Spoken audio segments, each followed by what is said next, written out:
ሳይሆነ ደም ግባት አልባ ጀርባው በጅራፍ ስለኔ ደማ የኔን መገረፍ እርሱ ተገርፎ ክብራህ ለበሰኝ እርሱ ተገፎ ክብራህ ለበሰኝ እርሱ ተገፎ።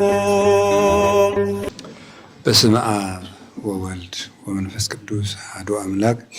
በስመ አብ ወወልድ ወመንፈስ ቅዱስ አሐዱ አምላክ።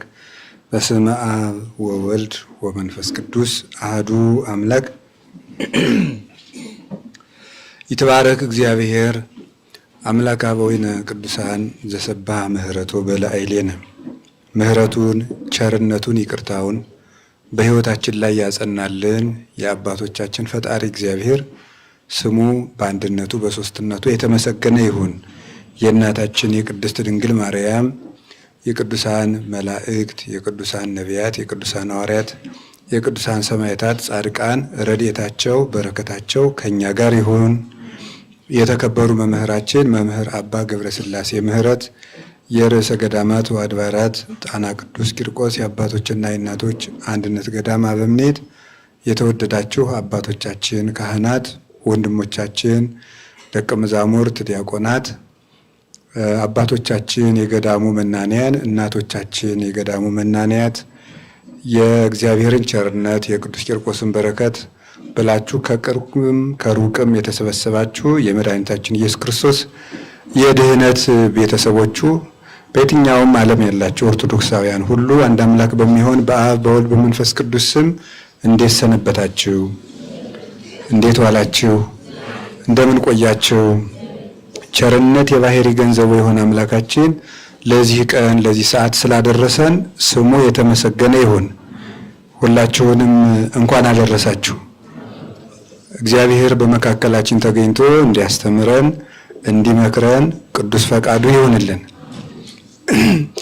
ዛሬ እንደ እግዚአብሔር ቅዱስ ፈቃድ የምንማማርበት የትምህርታችን ርዕስ የክርስቶስ ትህትና በሚል ርዕስ ነው የምንማማረው።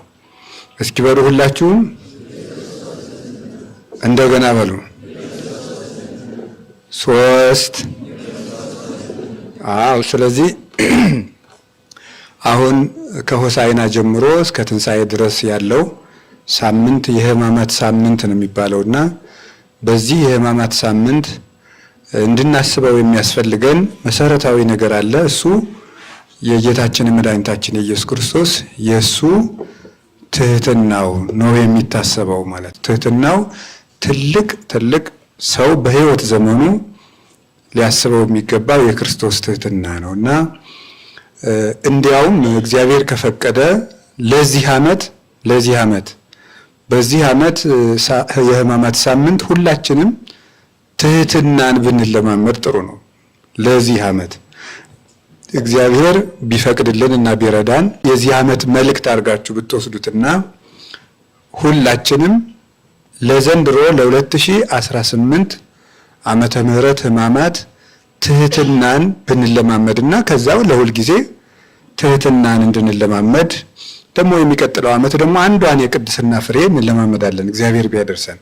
የዘንድሮ የሕማማት ሳምንታችን ግን ለኛ ለአብይ ጾም ተማሪዎች አብይ ጾም ስንማማር እንደከረም ነው የአብይ ጾም ደቀ መዛሙርት እንደመሆናችን መጠን በዚህ ሳምንት አንድ ነገር እንኳን ካፈራን ትልቅ ነገር ነው። እሱም የክርስቶስን ትህትና እያሰብን እንሰነብታለን፣ እኛም ትህትናን እንለማመዳለን ማለት ነው።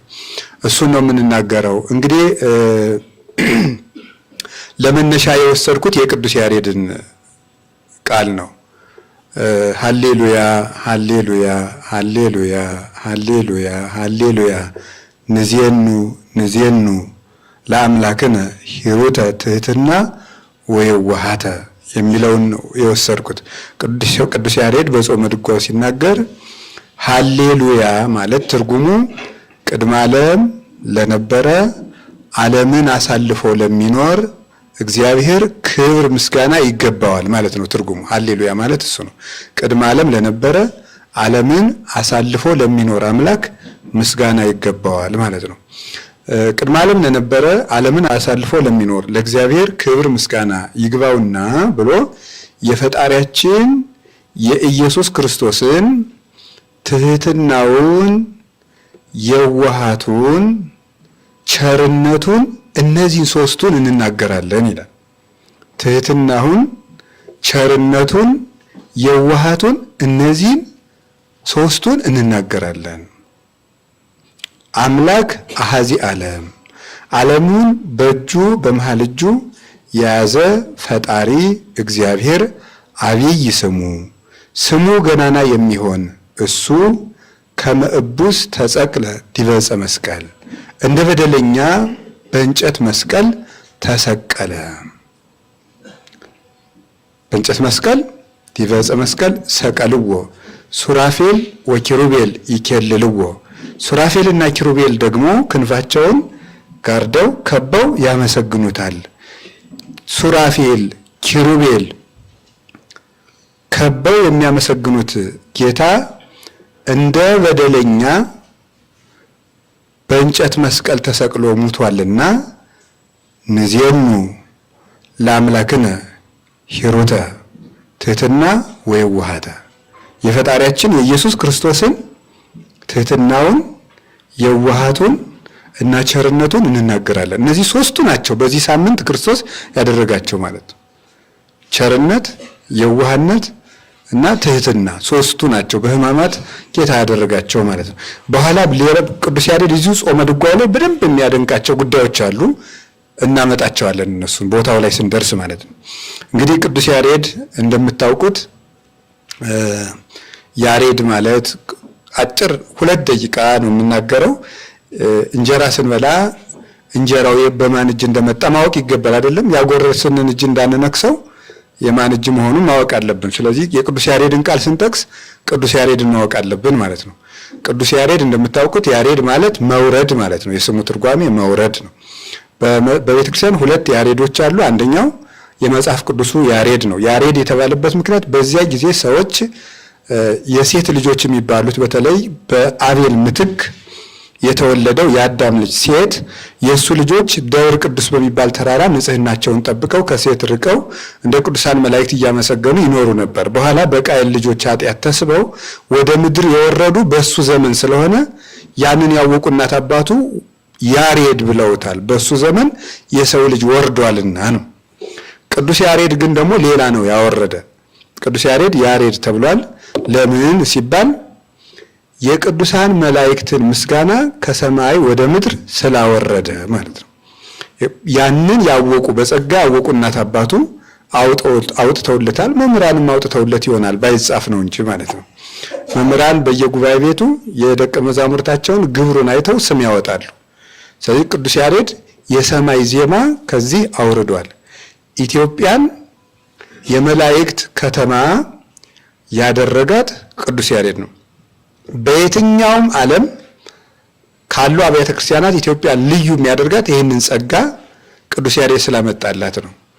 አንመጻደቅበትም፣ አንታበይበትም፣ አንኮራበትም፣ እንጸድቅበታለን እንጂ ማለት ነው። ወይም ሌሎች ይሄ ዜማ የሌላቸውን አሃት አብያተ ክርስቲያናት ልንንቅ አይደለም። እግዚአብሔር እሱ ባወቀ ሁሉም በችሎታው ያመሰግነዋል። ለምሳሌ የቅዱስ ያሬድ ዜማ የግብጽ ቤተክርስቲያን፣ የሶሪያ፣ የህንድ፣ የአርመን የላቸውም። የኤርትራና የኢትዮጵያ ቤተክርስቲያን ብቻ ነው ያላቸው። ይሄ ስለሌላቸው ግን አይጸድቁም አይባልም። እግዚአብሔር ባወቀ ያመሰግኑታል። ግን ለኛ እግዚአብሔር በቸርነቱ በቅዱስ ያሬድ በኩል እንግዲህ አሁን ዛሬ አባቶቻችን ድጓ፣ አቋቋም፣ ዝማሬ፣ መዋሥዕት እያሉ የሚያመሰግኑት ይሄ ሁሉ በኋላ በሰማይ እግዚአብሔር ፈቅዶልን መንግስተ ሰማያት ብንገባ እዚያ ውስጥ የምናመሰግነው ኑሯችን ነው፣ የነፍሳችን ምግብ ነው። ቸርነት የባህሪ ገንዘብ የሆነ ጌታ እስከዚያ ድረስም ቢሆን አትቆዩ ብሎ ለቤተ ክርስቲያናችን ይሄን ሰጥቷታል። እና ቅዱስ ያሬድ ዜማ ብቻ አይደለም የሚያውቀው፣ ፍጹም የመጻሕፍተ ብሉያትና የመጻሕፍተ ሐዲሳት መተርጉም ነው። ትርጓሜን በዜማ የሚያመሰጥር ማለት ነው። አሁን አንድ ሰው አሁን አንድምታን በዜማ ቢለው ምን ይሆናል? ይቻላል? አይቻልም። ቅዱስ ያሬድ እየተረጎመ ያዜማል፣ እያዜመ ይተረጉማል። እና ፍጹም ሰማያዊ አባት ነው ቅዱስ ያሬድ ማለት ነው። ለቅዱስ ቤተክርስቲያን ሙሉ ሰዋ ነው ቅዱስ ያሬድ። እንደ አንድ ሊቅ አይደለም የምታስበው ቤተክርስቲያን። ቅዱስ ያሬድ እንደ ብዙ ልጆቿ ነው፣ ሁሉንም ቦታዎቿ ላይ የሚገኝ ነው።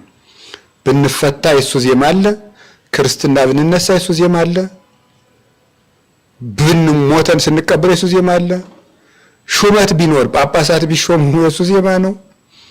ስንመነኩስ የቅዱስ ያሬድ ዜማ ሃሌሉያ ተብለን ነው የተፈታ ነው። ማራ እግዚኦ ተብሎ የገሌን ነፍስ ማራት እየተባለ ማለት የመነኮሳችሁ ታስታውሳላችሁ። የቅዱስ ያሬድ ዜማ እየተጮኸ ነው ስንመነኩስ። ያለ ቅዱስ ያሬድ ዜማ ቤተክርስቲያን የምትፈጽመው ምስጢር የላትም እና ቅዱስ ያሬድ ስለዚህ መጽሐፉም እውነተኛ ስም ነው ያለው። ድጓ ማለት አባቶቻችን ደግደገ፣ ቀጠነ፣ ረቀቀ ብለው ድጓ ብለው ረቂቅ ጽሑፍ ማለት ነው ይላሉ። ዛሬ ግን ማተሚያ ቤቱ ስላጎለው ትርጉሙ ትንሽ ችግር ይገጥመዋል ማለት ነው። የድሮውን አይተው በዚያ ነው ያሉ። ግን ድጓ የሚለው ድግ የሚባል አማርኛ ማለት ነው። ድግ ማለት ትጥቅ ማለት ነው። እናቶቻችን የሚታጠቁት እንደ መቀነት ያለ ነው እና ድጓ ማለት ድጓ ላልቶ ማለት ድጓ ድግ ሲሆን ትጥቅ ከሆነ ድጓ ከሆነ ምን ይሆናል? ትጥቋ ይሆናል ማለት ነው። የማን የቅዱስ ቤተክርስቲያን ትጥቋ ነው። የቅዱስ ያሬድ ዜማ ትጥቋ ነው። ትጥቅነቱ በሁለት ወገን ነው። አንደኛው በዜማነቱ በራሱ ለአምልኮ በመሆኑ፣ ሁለተኛው እዚያ ውስጥ ያሉት ምስጢራትና ትርጓሜያት በሙሉ ለቅዱስ ቤተክርስቲያን ትጥቅ ናቸው። እንግዲህ ትጥቁ የታጠቀ ሰው ጌታ ምንድነው ያለው? ወገባችሁ ምንድነው ያለ? ቅኑቱ ሀቁ የልብክሙ ወገበ ልቡናችሁም ታጥቃችሁ ኑሩ ነው ያለ። ወገባችሁ የታጠቀ መብራታችሁ የበራ ይሁንና የታጠቀ ሰው እንዳይደክም፣ ቤተክርስቲያን እንዳትደክም በአንድምታ በምስጢራት መጻሕፍት በማስታረቅ በመተርጎም በመመሰጥ ትምህርት ሃይማኖትን ነገረ ድነትን በማስተማር እግዚአብሔርን በዜማ በማምለክ ቤተክርስቲያን እንዳትላላ የሚጠብቃት ቅዱስ ያሬድ ነው እና የክርስቶስን ሕማሙን ደግሞ በነገራችሁ ላይ ሰው እየበቃ ሲሄድ በክርስቶስ ሕማማት መመሰጥ ይጀምራል ነው የሚባለው። እየበቃ ሲሄድ የመጨረሻ የሰው ልጅ ብቃቱ ምንድነው? የክርስቶስን መስቀል ውስጥ ልብን መስቀል ነው። እዚያ ውስጥ ገብቶ ይቀራል የሰው ልጅ ማለት ነው እና ቅዱስ ያሬድ ሕማማቱን እጅግ አድርጎ ነው የተደነቀበት። እጅግ አድርጎ ተደንቆበታል። ነፍሱና ስጋውን ሰቅሎበታል። እንግዲህ ቅዱስ ያሬድ በጾመ ድጓው አባቶቻችን የድጓ መምህራን አድራሾችንም ጭምር ኢትዮጵያ ውስጥ 40 ቀን ሙሉ ስብሐተ ነግህ የሚባል አለ። በሱ ቤተክርስቲያንን ሲያገለግሉ ነው የከረሙ ማለት ነው። ውለታቸውንም ማሰብ አለብን። 40 ቀን ሙሉ ማለዳ ስብሐተ ነግህ አይቋረጥም። 40 ቀን ሙሉ አብይ ስብሐተ ነግህ የሚባል አለ። የውሎና የጧት አለው። ጧትም ይቆማል፣ ውሎም ይቆማል። ያንን በሙሉ 40 ቀን የክርስቶስን ሕማሙን፣ መከራውን፣ ልደቱን፣ ጥምቀቱን፣ ጾሙን፣ ስብከቱን በሙሉ 40 ቀን በዜማ የኢትዮጵያ ቤተክርስቲያን ስታመሰግን ከርማለች። ቅዱስ ያሬድ ስላለላት ማለት ነው። በየትኛውም የኢትዮጵያ ቤተክርስቲያን ገዳማችንም ጨምሮ 40 ቀን እዚህ የድጓ መምህር ስላሉ 40 ቀን እዚህ ስብሐተ ነግህ ሲቆም ከርሟል እና እዚህ እውነቴን ነው እንኳን ሰዎቹ ጣናን ቢሆን ይባረካል። እኔ እንደውም ቅድም በዚያ ሄጄ ጣናን እያየሁት አልገባን ብሎ እኮ ነው እንጂ ራሱ ጣና ብዙ ተባርኳል ይላል ወንዙ ማለት ነው። እዚያ አጠገቡ ላይ ሰዓታት ይቆማል። ደግሞ እዚያ አጠገቡ ላይ ምን ይቆማል? ስብሐተ ነግህ 40 ቀን ሙሉ ተመልከቱ። 40 ቀን ሙሉ ሳያቋርጡ ስብሐተ ነግህ ይቆማል። አባቶቻችን ደግሞ ቂርቆስ፣ ያሬድ፣ ቁስቋም ሰዓታት ይቆማሉ። ካህናት ደግሞ ማታ ጀምረው ያው የቅዱስ ያሬድ ዜማ እኮ ነው። አባ ጊዮርጊስ ድርሰቱን ደረሰው እንጂ ምልክቱ የቅዱስ ያሬድ ነው። አባ ጊዮርጊስ የኢትዮጵያ 8ኛ የድጓ መምህር ነው በመምህራን ዝርዝር ሲቆጠር። ስለዚህ ማታ ጀምረው ምሽቱ 2 ሰዓት ጀምረው እስኪነጋ ድረስ ሰዓታት 40 ቀን አዳይ ሁሉ የፈሰሰበት ውሃው ራሱ ጥሩ ነው። ጣናንም አክብሩቱን ይሄን እንዳትሰድቡት። እውነቴን ነው። ፍጥረታት እኮ ይቆጣሉ ሲሰድቧቸው ማለት ነው። ይሰማል ነው ሁሉ አንደውም ብቻ ካቻላችሁ እንደው ስትገቡ ራሱ እንደ ተራ ውሃ ዝም ብላችሁ ለመንቦጫ አረቃትጉ። ጤና ይሰጠኛል ብላችሁ ብትገቡ ጤና ይሰጣችኋል። ቅዱስ ያሬድ ደግሞ እዚህ ያስተምሯል እኮ እዚህ ጽፏል። ገዳሙ ላይ ተቀምጦ አስተምሮበታል። ስለዚህ የራሱ በረከት አለ። የቅዱስ ያሬድ መስቀሉም እዚህ አለ፣ ካባውም አለ ገዳሙ ላይ። ይሄ ሲባርከው ጣና ራሱ ጸበል ነው። አሁን ጸበል ብታጡ ከቤተክርስቲያን የሚሰጣችሁ ዲያቆን ብታጡ ምዕመናንም ቀርታችሁ ብትወስዱ ጣና ጸበል እውነቴን ነው ይፈውሳል። አምኖ ለገባበት ማለት ነው። ሁሉ እንዳረጉት እኮ ነው። መታጠቢያ ካረጉት መታጠቢያ ይሆናል። እኔ አትታጠቡ አላልኩም። ስትታጠቡ በዚያውም ለፈውስም እያላችሁ ታጠቡበት ብዬ ነው። እግዚአብሔር ምን አለ ሁለት ጥቅም ይሰጥ የለ። ንማንንም እኮ ዮርዳኖስ ውስጥ ገብተህ ታጠብ እዚያ ትድናለህ ነው ያለው። ስለዚህ ልትዋኙ ስትጎሙ ራሱ እንደ በረከት ቁጠርልኝ እያላችሁ ግቡ። ቅዱስ ክርስቶስ ሰምራ 12 ዓመት ክርስቶስን ይዛ ኑራበታለች ባህር ውስጥ። በእሷም በረከት የተባረከ ነው። እመቤታችን ደግሞ በዚህ በላዩ ላይ ሄዳበታለች ወንዙን ራሱ። ያ እግዚአብሔር ሲፈቅድ እኮ የሚባረከው። ቅዱስ ዑራኤልም ባርኮታል። እንዲያውም እኮ እዚህ እውነቴን ነው እመቤታችን የመጣች ጊዜ ተሰዳ እዚህ ገዳሙ ላይ አጋንንት ነበሩ። እዚህ ባህር ውስጥ የነበሩትን አጋንንት መላእክት መጥተው አጭደው ጣሏቸው ይላል ድርሳነ ዑራኤል ይሄን ይነገራል። እዚህ የነበሩት ወንዝ ውስጥ የነበሩ አጋንንትን በእመቤታችን ስደት እንደተቀጡ እንደታሰሩ ይነገራል። እና ቅዱስ ያሬድ ለኛ በዚህ ገዳም ለምንገኘው በረከታችን ነው። የኢትዮጵያ ደግሞ ሽልማቷ ነው በእውነት ማለት ነው። እና የቅዱስ ያሬድ በረከት ይደርብን።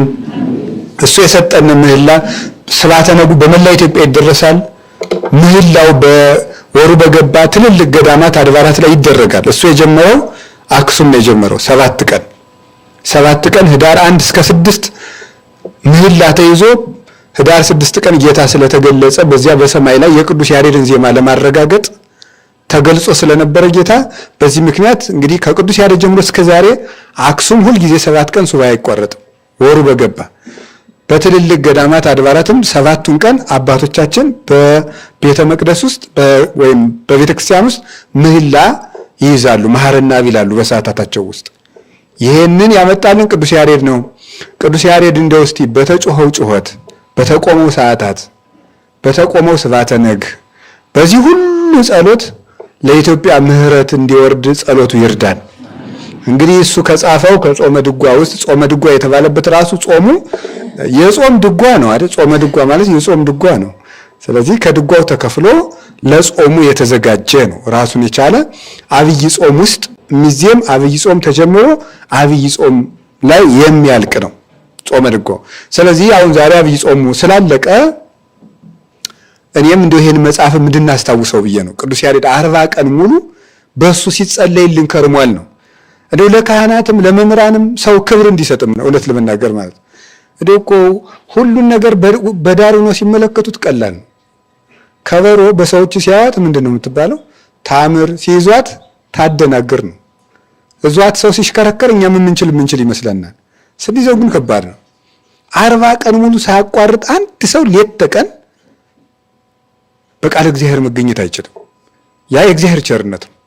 እና እንደው በዚህ ዘመን ሰውም በቤተ ክርስቲያን አባቶች በካህናት ብዙ ተስፋ እየቆረጠ ስለሆነ አንዳንድ አባቶች ብንበድላቸው እንኳን ሌቱ ሙሉ ዝም ብለው ሰው ማያውቃቸው ሰዓታታቸውን ዝም ብለው የሚቆሙ አባቶች አሉን እኮ ማታ ጀምረው ማለት ያንን ማሰብ አለብን።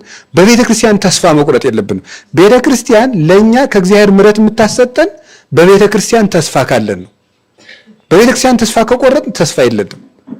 ዓመት ሙሉ ሰዓታት የሚቆመውን ዓመት ሙሉ ስብሐተ ነግህ የሚቆመውን ማህሌት የሚቆመውን ያንን ሁሉ ዝም ብሎ በአንድ መነኩሴ በአንድ ቄስ በአንድ ጳጳስ ጥፋት ዝም ብሎ መጨርገድ የዚህ ዘመን ሰው ማለት ነው።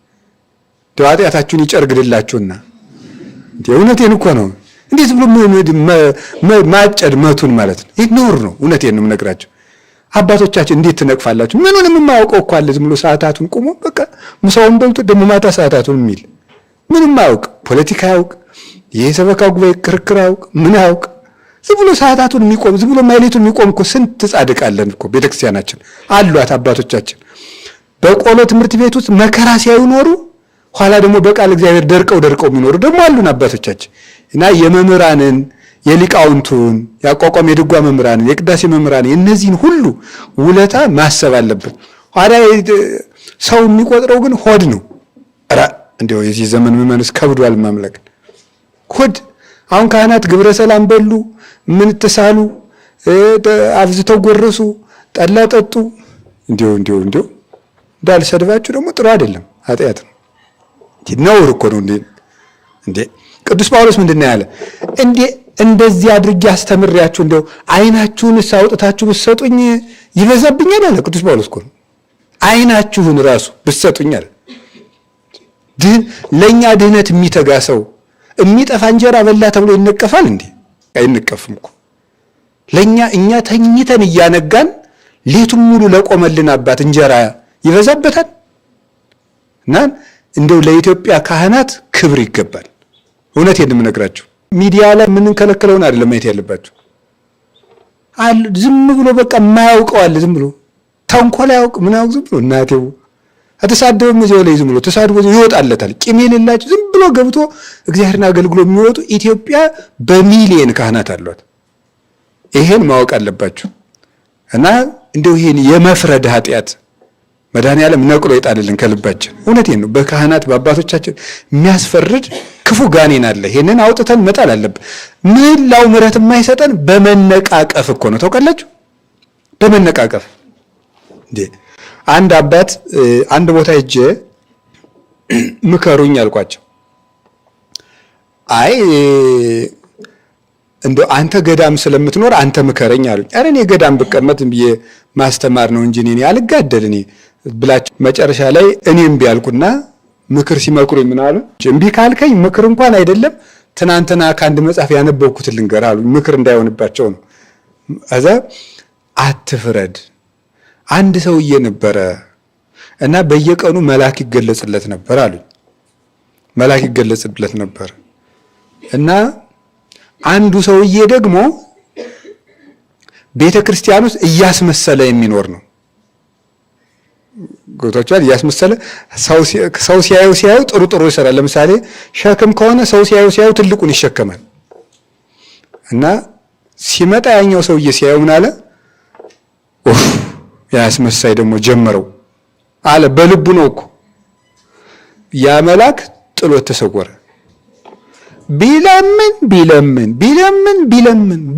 ቢለምን በኋላ ከብዙ ጊዜ ተገለጸለትና ለምንድን ነው እንደዚህ የተሰወርከኝ ሲለው ስላልክ።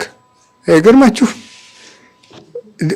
ዛሬ ሰው እንዲያየኝ ብሎ ቢያገለግል ነገ ደግሞ አምላክ እንዲያየኝ ብሎ ያገለግላል። ምን አገባ አለው።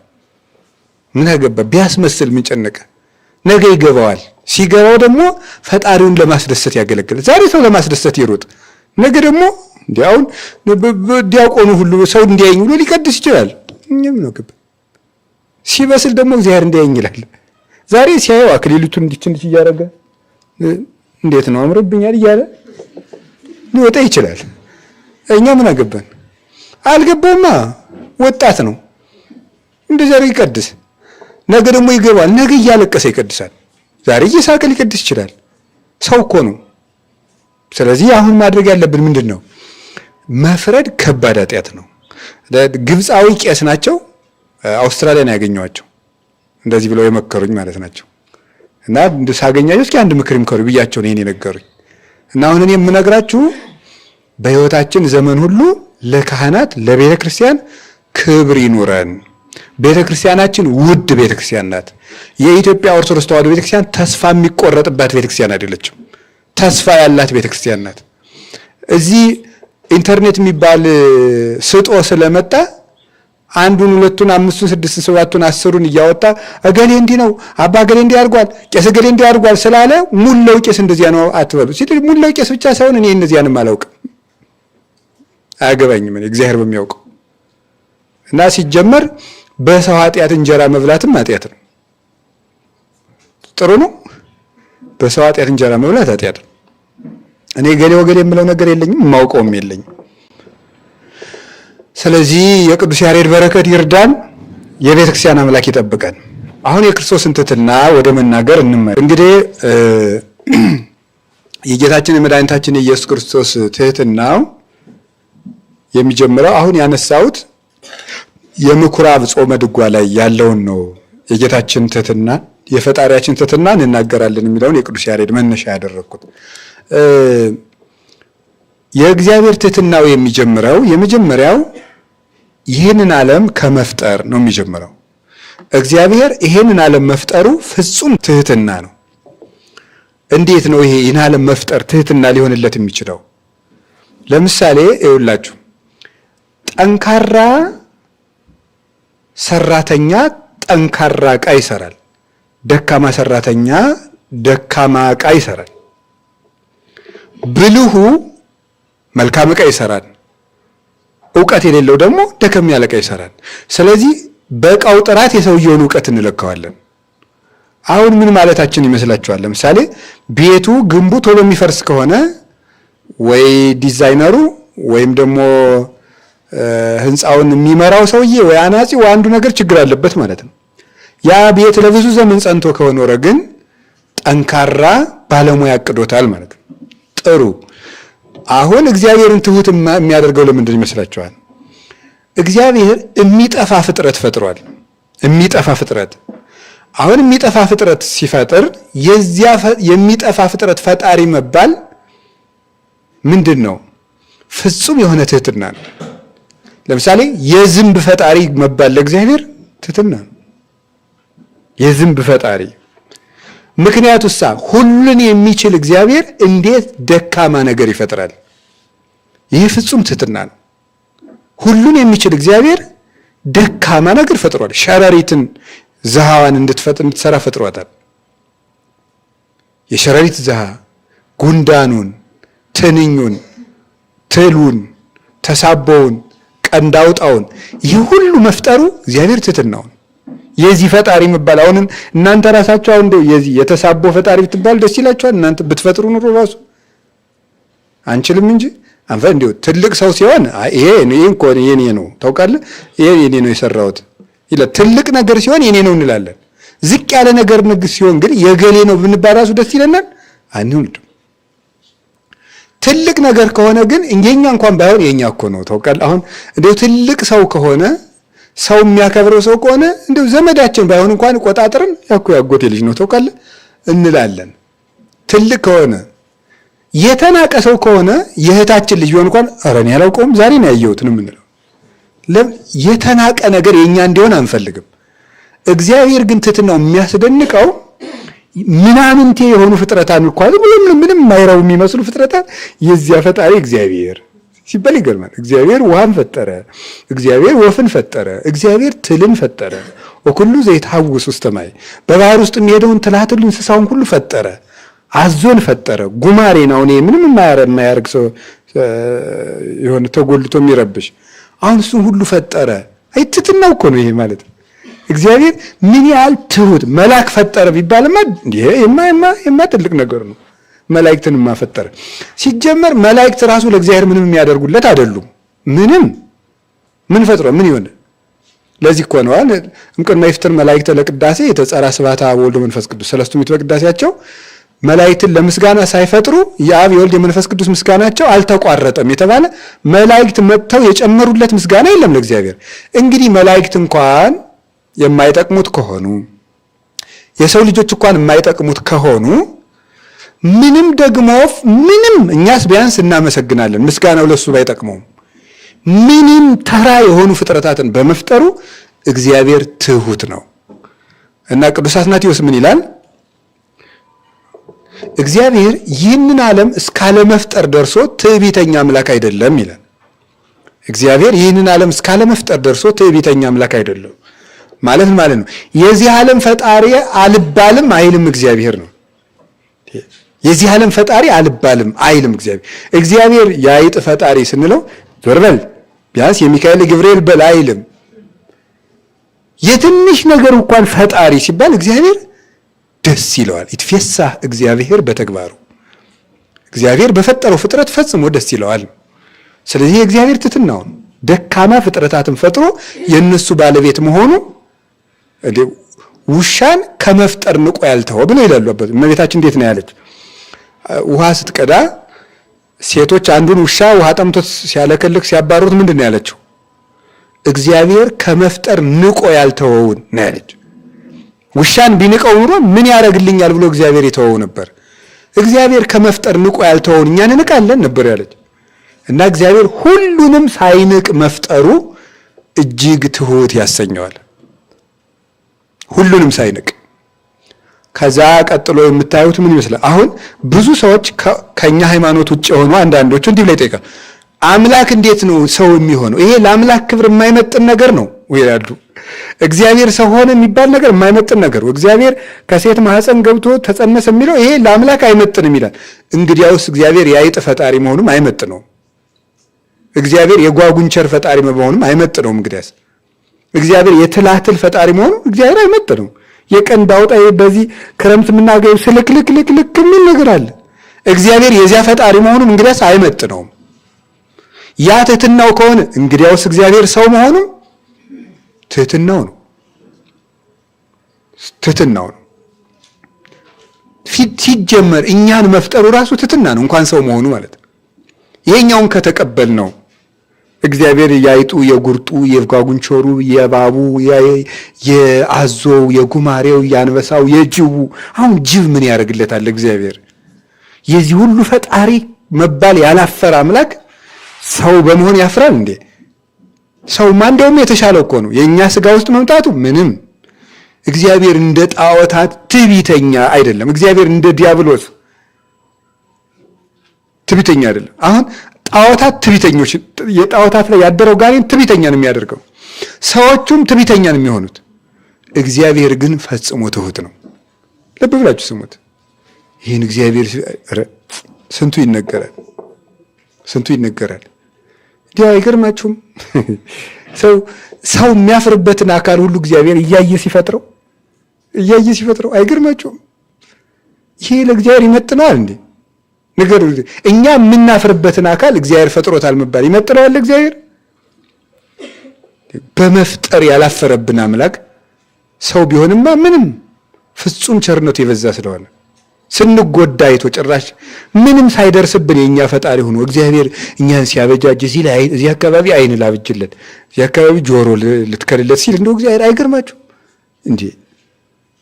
እንዴው እኛ እንደው ስራ መሆናችን ራሱ እንደው ለእግዚአብሔር ስራው ሆነን እዚህ ላይ ጆሮ፣ እዚህ ላይ ጸጉር ላብቅልለት፣ እዚህ ላይ አጥንቱን የኛውን አጥንት እዚህ ላይ ልግጠመው ሲል አይገርማችሁ? ይሄ እግዚአብሔር ፍጹም ትህትና ነው። ከዚያ ደግሞ የሚያስደንቀው ደግሞ ምን ይመስላችኋል? ወደ መጽሐፍ ቅዱሳዊ ህብረት ስንመጣ ኦሪት ዘፍጥረት ምዕራፍ 1 ቁጥር 26 ላይ እንደምንመለከተው ሁልጊዜ የምናውቀው ኃይለ ቃል ነው። እግዚአብሔርም አለ ሰውን በምናችን እንፍጠር ነው የሚለው።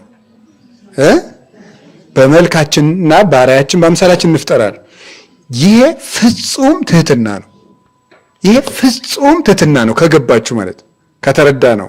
ለምን እንደዚህ የምላችሁ ፍጹም ትህትና የምንለው እግዚአብሔር እንዴት መልኩን ለሰው ይሰጣል ነው። ለብቻው እንዴ እኔን የሚመስል እንድኖር ማንም ሰው ሲጀመር በምድር ላይ ያለ ውብ ሰው ሁሉ እኔን የሚመስል ሌላ ሰው ይኖር ብሎ ይፈቅዳል እንዴ? አይፈቅድም። እና እንደዛ ቢሆን ኑሮ ፋሽን የሚባል ልብስ ለምን መጣ?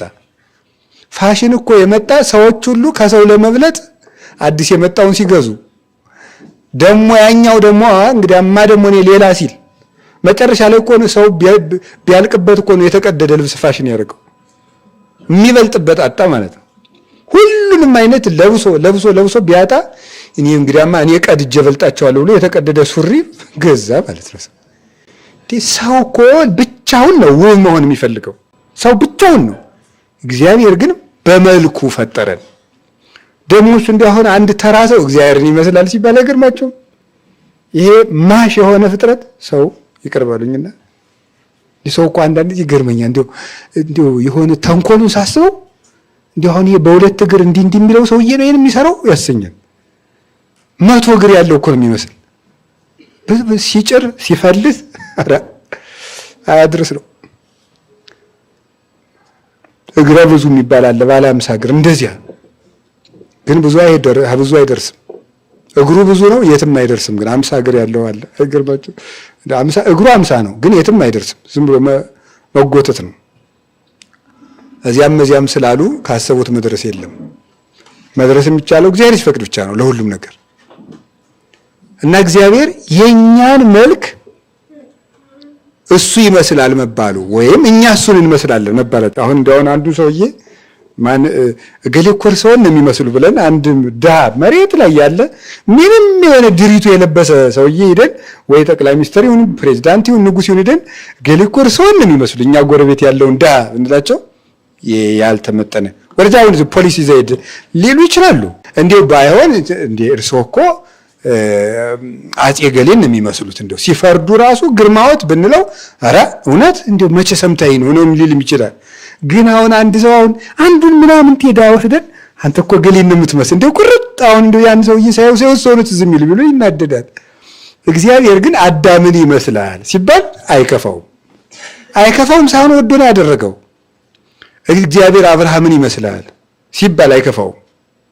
እሱ ብቻ አይደለም እግዚአብሔር ምናምንቴ ኃጢአት ውስጥ የገቡ ሰዎች ሁሉ አባት ሲባል አይከፋውም።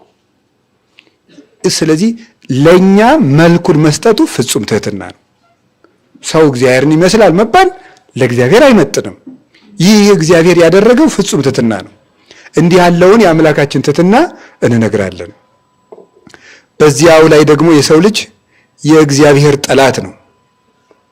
በጠላትነት ተነስቶ ፈጣሪውን ክዶ ነበርና ስለዚህ የእግዚአብሔር ጠላት ከሆነ ማን ጠላቱን ይፈጥራል? የይሁዳ አባት ከእናቱ ጋር የሆነ ኃጢአት ሲፈጽም አረ የሚወለደው ልጅ አባቱን ይሰልባል፣ እናቱን ያገባል፣ ፈጣሪውን ይሸጣል ተባለ። ግድ የለሽም ቢወለድ በቆዳ ጠቅለን ባህር እንጥለዋለን ያለ። አያችሁ ሰው ልጁ እንደሚገለው ቢያውቅ ሊወልደው አይችልም። ከወለደውም ባህር ነው የሚጥለው። ክርስቶስ ግን እንደምንሰቅለው እያወቀ ፈጠረን። ይሄ ነው ፍጹም ትህትና የሚባለው ማለት እንደምንሰቅለው እያወቀ ነው የፈጠረን። አዳም ዕፀ በለስን እንደሚበላ ያውቃል። የአዳም ልጆች እጆቹን እግሮቹን እንደሚቸነክሩት ያውቅ ነበር። እያወቀ መፍጠሩ ፍጹም ትህትና ነው። ይሄ እግዚአብሔር ፍጹም ትህትና ነው። ሌላውን ትህትናውን ለምትመለከቱት አባታችን አዳም ኦሪት ዘፍጥረት ምዕራፍ 3 ላይ እንደምንመለከተው አባታችን አዳም በድሎ አትብላ የተባለውን የእንጨት ፍሬ በልቶ እርቃኑን ሲቆም እግዚአብሔር ከዙፋኑ ላይ ሆኖ ወይ ሚካኤልን ወይ ገብርኤልን ወይም ከመላእክት አንዱን ሂድና ያዛችሁን ያን ማይረባ አላለም። ወይም ሂዱና ጠይቁት ማን ብላ ብለዋል በሉት አላለም። ራሱ እግዚአብሔር ወርዶ አዳምን ፍለጋ ያንኮሻኮሸ ቅጠል። አይገርማችሁም? ይሄ የፍጹም ትህትና ነው። አንዱን መልአክ አይልክም እንዴ? ምን ጨነቀው? ምን ቸገረው? እሱ እግዚአብሔር ጊዜፍና ሰርክ በመሸ ጊዜ ያንኮሻኮሸ አዳም ወዴት ነህ ነው እያለ አይቴ ያለው ከአዳም እያለ እግዚአብሔር መጣ። ለምን ራሱም እንኳን መጥቶ አዳም አላየው መስሎ ነው እንትን ከሚባለው ዛፍ ስር ነው ያለው እኮ እያየው እና በል አላለውም። አዳም ወዴት ነህ ነው ያለው። ለምን? እንዳይደነግጥ ማለት ነው፣ ቸርረኛ ስለሆነ። አሁን አንድ የበግ ባለ ሀብት ቢኖር አንዱ ልጁ በግ ቢያጠፋ አባትየው ወጥቶ ቢሄድ ልጁን ፍለጋ ምን ይላል? እንዲያው ልጅን አባቴ ይገለኛል ብሎ ደግሞ በጊቱ ቀበሮ ስለተባለችበት ልጁ ቢደበቅ አባትየው ልጄን ባገኘሁት እንጂ በጊቱ ውስጥ ቅልጥ ትበል ቢል ልጁ ምን ያደርጋል? እዚህ ነኝ ይላል ማለት ነው። ይሄ ለማይ ልጅ እንደው ሲል ቢሰማውሳ እንደገና ወዲህ ሊኮበልላል ማለት ነው። ስለዚህ እግዚአብሔር አዳምን ላለማስደንገጥ እያወቀ ያለበትን አዳም ወዴት ነህ አለው። እዚህ ነኝ አለ። ምንድነው የሚለው?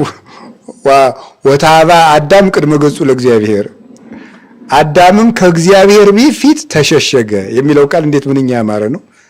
አዳምም ከእግዚአብሔር ፊት ተሸሸገ። ያ ማለት የተሸሸገው ሄዶ ማን ፊት ነው? እግዚአብሔር ፊት ነው። ሲሸሸግ ራሱ እሱ ፊት ነው የሚሸሸገው።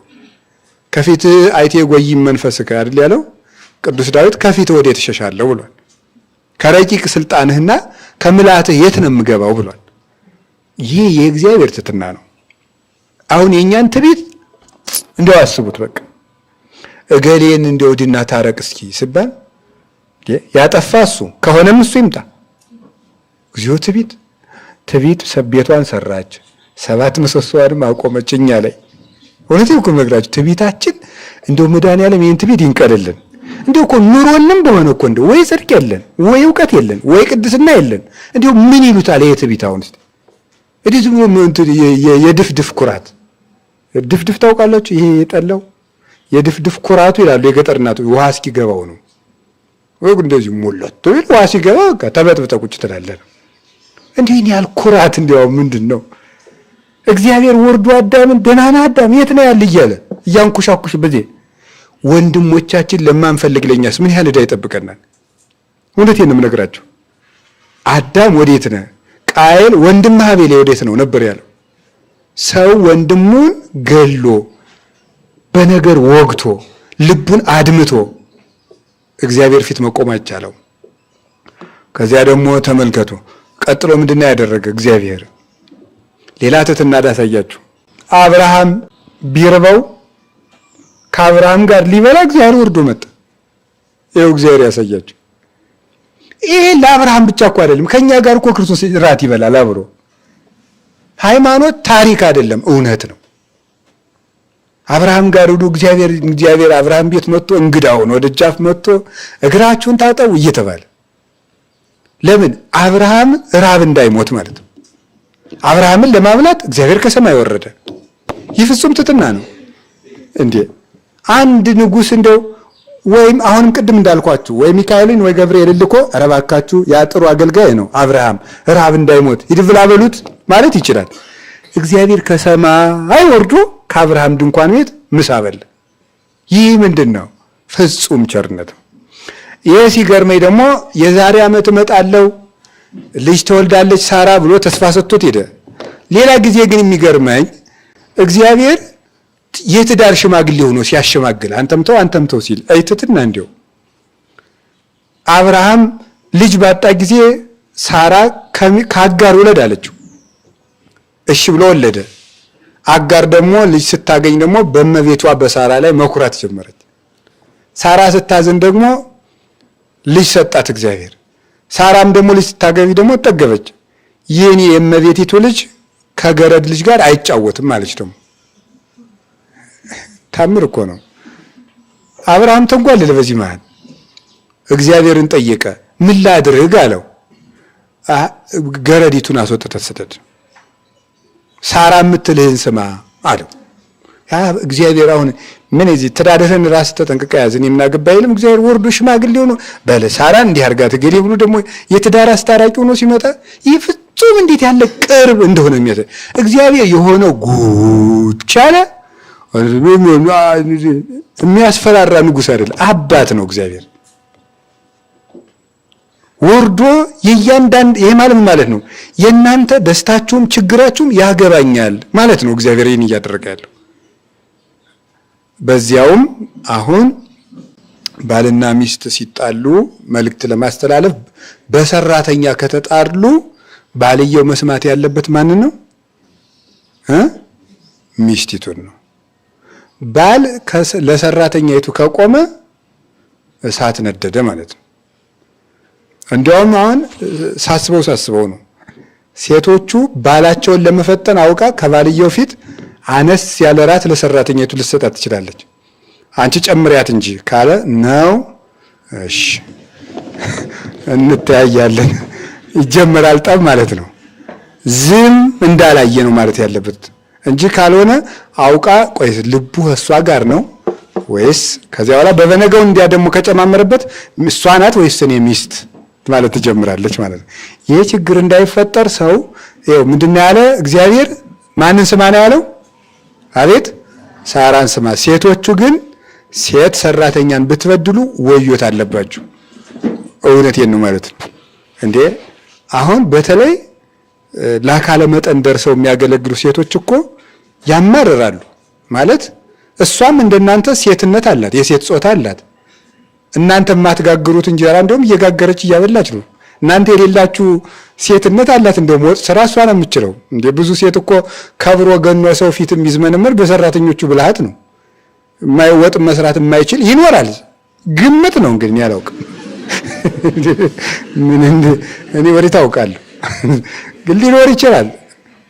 አሁን ለምሳሌ መፍተል መስፋት ምናምን ቀርቷል። ታዲያ እንደዛ ከሆነ ያቺ ሴት ጾታዋ እንደሆነ ሴት ናት፣ እድሜዋ እንደሆነ ደርሳለች፣ ሴትነት እንደሆነ ቤቱን ቀጥ አድርጋ እየሰራች ነው። አሪያ ይቺ ሴት ቤት መያዝ አትችልም ነበር? ትችል ነበር። ግፍ ሲደርስባት ምን ትላለች? ጌታዬ ሆይ ሰርቼ እንኳን ለበላሁበት ክብር እንዳጣ የምታደርገኝ ለምንድን ነው ብላ እግዚአብሔር እንድታማርር እናደርጋታለን ማለት ነው። ያ እንዳይሆን ክብር ሰጥቶ ስራቸውን እንዲሰሩ እነሱም የሚጠግቡ አሉ። እንደ አጋርስ ጠግባ የለ ደግሞ እነሱም ሊጠግቡ ይችላሉ። ግን በአግባቡ ቤተክርስቲያን ራሱ አሁን እኛ አስቀድሰን እስከምንመጣ አንቺ ወጡን ሰራርተሽ እንትኑን ብለሽ ቡናውን አፍልተሽ ያንን ጥደሽ ምኑን አርገሽ ቆይኝ አይባልም። እሷም ነፍስ አላታ ወይ መታችሁ ተሰርታችሁ ብሎ ከቅዳሴ መልስ ደግሞ ካልሆነሳ የዛሬውን ወጥ እኔ እሰራልሻለሁ፣ የዛሬውን እሑድ አንቺ አስቀድሽ፣ ሳምንት እሑድ ደግሞ እኔ ያስቀድሳለሁ ነው መባል ያለበት እንጂ እሷም ነፍስ አላት፣ እሷም መጽደቅ አለባት። አንዳንዱማ እንደውም ምን ይላል መሰላችሁ? ጸሎተኛ የቤት ሰራተኞችን እኔም አገኛቸዋለሁ እኮ የቤት ሰራተኞችን ለምክር ጸሎተኛ የቤት ሰራተኛ ስትሆኑ አንቺ ልጅ የምትጸልዩ ነገር አለ መሰል ሌሊት እያቃዠኝ ነው ደግሞ እነሱ ባይጸልዩ አንሶ ደግሞ ወይ መድኃኒዓለም እነሱ እንኳን ባይጸልዩ አንሶ እንዳትጸልይ ደግሞ መከራ የሚሆኑ ሰዎችም አሉ። ጉዳያችን አሁን ስለዚህ ርዕሰ ጉዳይ አይደለም፣ ግን ነገር ካመጣው ትምህርት እንዲህ ነው መንፈስ ቅዱስ ያስተምራል የሚባለው። ያላሰብነው ነገር ትምህርት ቃል እግዚአብሔር በዚሁ ይሄዳልና ለሰው ጥቅም ይሆናል። ስለዚህ ጌታችን ኢየሱስ ክርስቶስ ትሕትናው ከወዳጆቹ መቅረቡ ነው። ይህንን አደረገ። እስራኤልን እግዚአብሔር መረጠ። ከዚያ በኋላ ከአብርሃም በኋላ እስራኤልን መረጠ። ከሙሴ ጋር ቃል በቃል ተነጋገረ። እንደ ልጅ እየተከተለ እያስታመመ እየተንከባከበ አሳለፋቸው።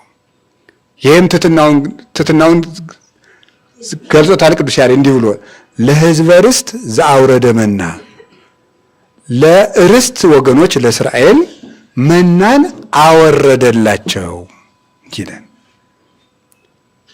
ዘምስለ አቡሁ አሃዱ ምልክና ምስለ ዘወለዶ አሃዱ እሪና ኦደ ሆሳይና ያርኢ ትሕትና ይላል።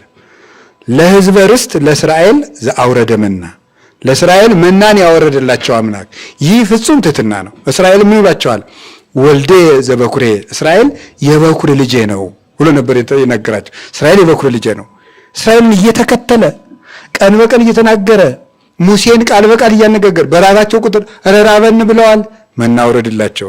ኧረ ጠማን ብለዋል፣ ውሃ ፍልቅላቸው። ኧረ ሕዝቡ በጥብጦኛል፣ እንዲህ ያለ መሪ ምረጥ። እግዚአብሔር ተነስቶ 72 አለቃ ምረጥ፣ ብቻህን አትዘልቀውም አመራሩን።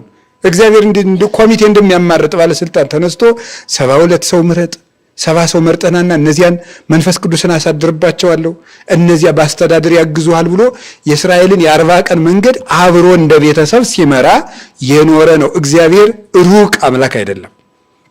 ለዚህ ነው በመካከላቸው አድር ዘንድ መቅደስ ይስሩልኝ ብሎ የተናገረ ማለት ነው። ይህ የእግዚአብሔር ትሕትናው ነው።